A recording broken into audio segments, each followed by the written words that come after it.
Halo Bapak Ibu semuanya, ketemu saya lagi dengan Dr. Roni Tamba di channel Anak Sehat dan Berkualitas.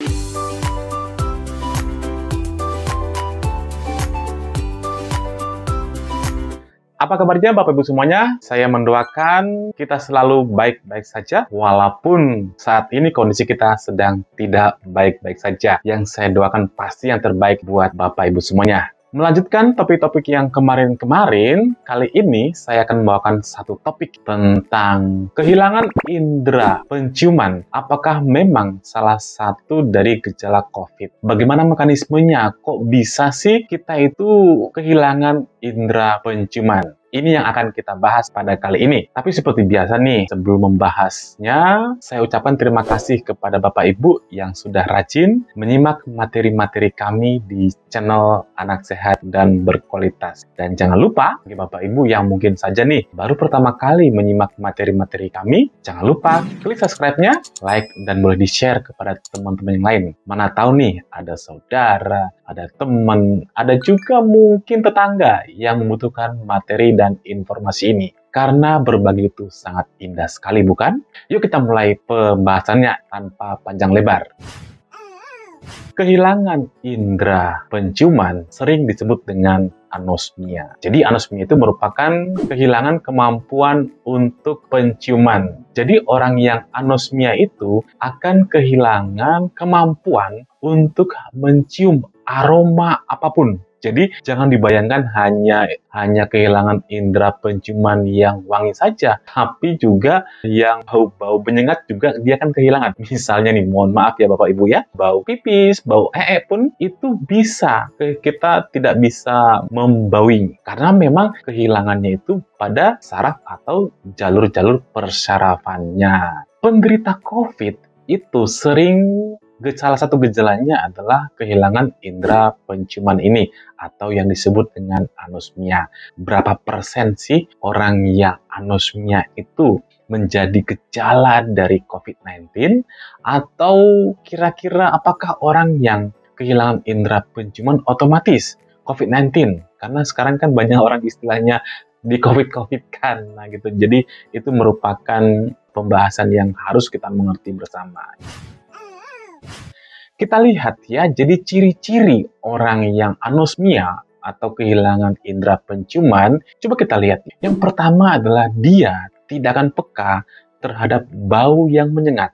Dan kadang-kadang nih disertai dengan kehilangan indera perasa. Jadi dia sudah tidak bisa untuk mencium dan dia juga tidak bisa untuk merasakan jadi lidahnya dan juga mulutnya tidak bisa untuk merasakan sesuatu makanan, apakah dia itu makanannya pedas sekalipun atau asam, asin, dia tidak bisa merasakannya. Salah satu yang unik pada gejala anosmia pada COVID ini adalah kalau kita tahu kan kalau orang itu hidungnya mampet, bengkak gitu ya dalamnya, atau hidungnya meler, itu sering berakibat anosmia atau kehilangan atau kurangnya namanya indera penciuman. Nah, pada COVID ini ternyata tidak hanya berlaku untuk orang yang meler saja.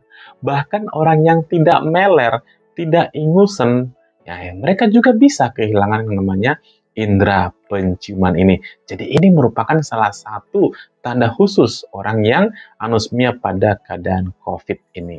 Karena dia tidak bisa mencium bau dan juga tidak bisa merasakan makanan, otomatis nafsu makannya akan menurun. Jadi yang namanya rasa itu kan persepsi.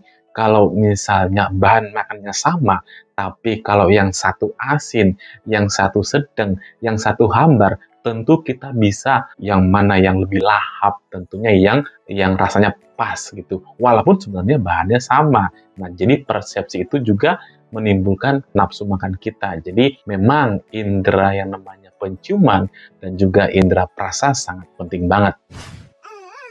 Nah, berikutnya kita lihat seberapa sering sih orang yang COVID-19 ini memiliki gejala yang namanya anosmia. Ada salah satu penelitian yang saya ambil nih ya, itu membandingkan orang pada Asia Timur dan juga negara-negara Barat. Ternyata kejadiannya berbeda. Kalau di Asia Timur itu kurang lebih 22% itu kehilangan yang namanya indera penciuman. Sedangkan di negara barat ada kurang lebih 48%, kurang lebih hampir 50%. Dan secara global itu angka kejadiannya adalah 44%. Demikian juga dengan indera perasa, 16 berbanding 50%, dan secara global itu angkanya kurang lebih 43%. Ya, jadi ini merupakan perbedaan dari apakah mungkin karena faktor genetik, apakah mungkin karena faktor alam, kita tidak tahu ya. Belum ada yang bisa membuktikan kenapa bisa berbeda dari setiap benua ini. Jadi orang yang ini juga ya, orang yang indera penciuman dan juga indera perasanya dua-duanya hilang, itu juga berbeda, 23 berbanding 54%. Dan secara global itu hampir 50% orang-orang yang kena COVID itu kehilangan yang namanya indera penciuman dan juga indera perasa. Asalkan itu aja sih nggak masalah ya. Kalau misalnya indera perasaan hatinya hilang, saya juga bingung. Nah, sekarang pertanyaan yang mungkin muncul dalam benak Bapak Ibu semuanya ya. Bagaimana mekanismenya? Kok bisa sih orang itu kehilangan yang namanya indera penciumannya? Setidaknya ada banyak hipotesa, walaupun sebenarnya belum ada yang firm apakah mekanisme mana yang dipakai. Ada 4 mekanismenya, nanti akan saya bahas secara detail ya. Kurang lebih akan melibatkan yang namanya saraf pada hidung, melibatkan namanya mukosa, dan juga otak, dan lain sebagainya. Jadi mereka itu memang secara berkesinambungan, saling membantu melanjutkan yang namanya penciuman itu dari hidung ke otak. Nah, kita lihat hipotesa yang pertama. Jadi, infeksi virus tadi, SARS-CoV-2 tadi, ternyata membuat yang namanya infeksi pada hidung. Otomatis kalau hidung kita itu mengalami infeksi, akan mengalami yang namanya reaksi radang. Reaksi radang itu, salah satu ciri khasnya adalah adanya sekret, cairan-cairan yang keluar berupa misalnya kita meler, dan juga nanti mukosa hidungnya itu akan bengkak. Ini. Nah, bengkak dan banyak sekretnya ini tentu akan menghambat secara fisikal penciuman, apa itu bau, itu untuk masuk ke saraf. Coba kita lihat pada gambar. Jadi kalau yang normal pada yang gambar A, kita lihat ya, itu bau-bauan akan masuk ke reseptor saraf penciuman tadi ya. Nah, kalau misalnya nih si virus tadi menginfeksi, maka mukusnya banyak, bengkak, rangsangan penciuman tadi akan terhambat. Bau-bauan tadi, entah itu yang wangi atau yang bau kecut atau misalnya bau busuk, itu akan terhambat masuk ke dalam sarafnya, terblok itu secara fisik. Nah, ini merupakan hipotesa yang pertama mengapa seseorang itu kehilangan indera penciuman. Kita lihat yang kedua. Apa sih yang kedua? Yaitu gangguan saraf, yaitu sensorineural loss. Jadi, yang katanya itu bahwa nanti infeksi itu menjalar dari sel yang di sebelahnya, yaitu substantial cell. Nanti dia akan membuat sel-sel saraf daripada olfactory reseptor neuron atau ORN tadi akan rusak, sehingga ada bau masuk ke yang namanya reseptornya dan tidak bisa diteruskan ke otak. Nah, tapi ini juga sama seperti hipotesa yang pertama tadi ya. Kalau tadi yang hipotesa pertama kan katanya kan dia hidungnya meler, hidungnya bengkak, tapi banyak juga di orang yang kena COVID tidak hidungnya meler, tidak hidungnya bengkak. Nah, harusnya kan tadi saya bilang bahwa orang yang kena COVID ada yang mengalami anosmia, tapi dia tidak meler dan juga hidungnya tidak terasa tersumbat. Nah, sama seperti ini juga. Sel sarafnya itu kalau mati tentunya kan butuh yang namanya proses recovery. Nah, recovery daripada sel saraf ternyata menurut penelitian kurang lebih 8-10 hari. Kadang-kadang banyak juga orang-orang itu mengeluh yang namanya anosmia, yang pasien COVID ya, itu recovery-nya hanya sebatas 3-5 hari. Nah, jadi teori yang kedua ini juga banyak dibantah oleh orang-orang sesama pakar juga. Tapi memang salah satu hipotesanya adalah yang kedua ini. Coba kita lihat hipotesa yang ketiga adalah terjadi gangguan pada susunan saraf pusat. maka yang namanya reseptor tadi akan meneruskan sinyal melalui saraf ORN tadi, olfaktori reseptor neuron tadi, ke otak. Nah, di otak itu ada namanya pusat dari indera penciuman, yaitu di mitral sel di otak kita. Kerusakan mitral sel ini akan mengakibatkan namanya gangguan dari persepsi dari si bau tersebut.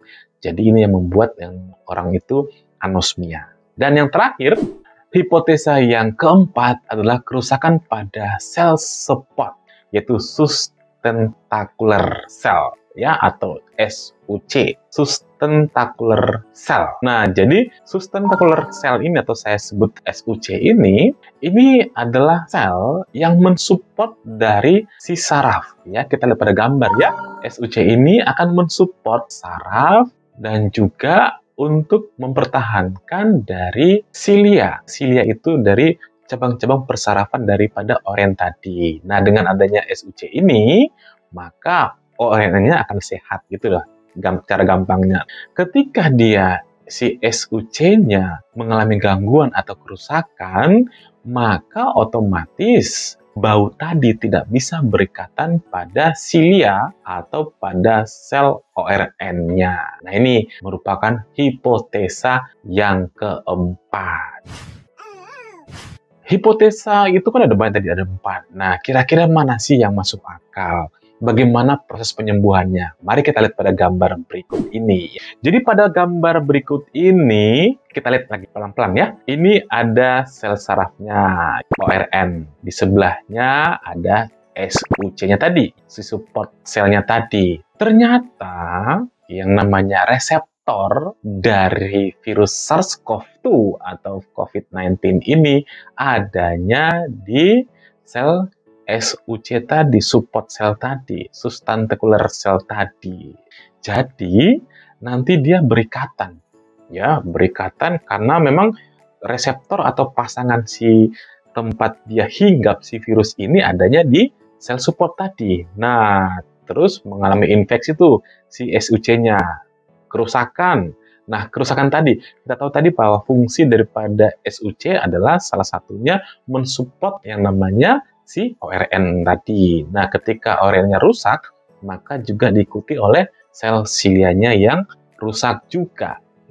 Yang membuat recovery-nya adalah perbaikan dari sel SUC-nya. Bagaimana caranya? Yaitu dibantu oleh stem cell. Ya, stem cell ini akan meregenerasi yang namanya si SUC tadi, sehingga akan membantu yang namanya recovery daripada sel atau silia daripada ORN tersebut. Jadi ini merupakan mekanisme penyembuhan dari seseorang yang terkena anosmia pada kasus COVID-19.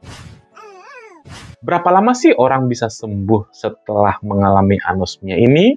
Ada berbagai macam statement, ada berbagai macam literatur yang mengatakan perbedaan. Tapi kalau yang saya lihat pada literatur yang saya baca, yang paling banyak diambil, kita lihat pada gambar. Jadi ketika si sel tadi, si SUC tadi mengalami infeksi pada hari pertama, nih misalnya D0, maka si sel SUC-nya akan mengalami kematian atau setidaknya kerusakan. Kerusakan si sel SUC-nya ini akan mengakibatkan namanya gangguan pada sel ORN atau saraf ORN tadi, terutama pada silianya. Itu terjadi pada hari ke-1 dan hari kedua setelah infeksi. Hari ketiga, menjelang hari ketiga setelah seseorang terinfeksi, maka mulai dia mengalami gangguan indera penciumannya. Jadi kalau misalnya mungkin saja orang-orang yang mengeluh, oh kok saya mulai tidak bisa mencium, mungkin aja itu ada hari ketiga. Kalau misalnya kita lihat dari gambar berikut. Sampai hari ke-7, mulai nih stem cell-nya membantu regenerasi dari si sel SUC-nya. Dan hari ke-8, mulai tuh si sel ORN-nya akan kembali recovery dan juga silianya akan mengalami recovery. Jadi, menurut penelitian ini, hari ke-9, hari ke-10 harusnya indera penciumannya sudah balik kembali, sudah normal gitu ya. Jadi, kurang lebih hari ke-9, hari ke-10 orang sudah kembali bisa mencium lagi. Ada satu lagi nih yang paling gampang kita lihat dari bagan ini. Kita lihat pada gambar ini, pada hari pertama sampai ke-5 itu puncak-puncaknya orang mengalami namanya anosmia. Setelahnya akan turun.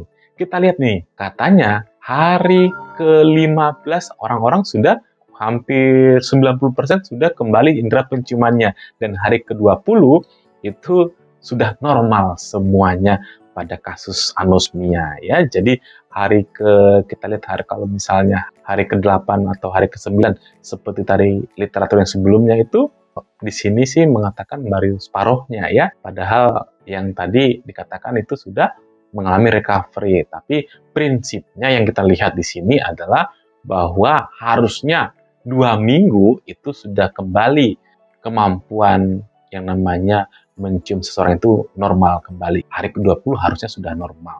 Nah, jadi itulah Bapak Ibu semuanya, saya sudah paparkan tentang anosmia atau kehilangan indera penciuman. Jadi, orang-orang yang anosmia ternyata hanya 50% kemungkinannya mengalami namanya COVID-19. Jadi, tidak langsung otomatis. Bagaimana mekanismenya? Banyak sekali mekanismenya yang dipaparkan oleh para ahli. Nah, yang mana satu? Ya, tergantung daripada logika dan nanti ke depannya ilmu-ilmu yang lebih update lagi. Dan berapa lama recovery-nya? Kurang lebih itu 2 minggu. Mudah-mudahan materi ini membawa manfaat bagi kita semuanya. Bapak Ibu semuanya, salam sehat, stay tune, dan jaga protokol kesehatan. Bye-bye.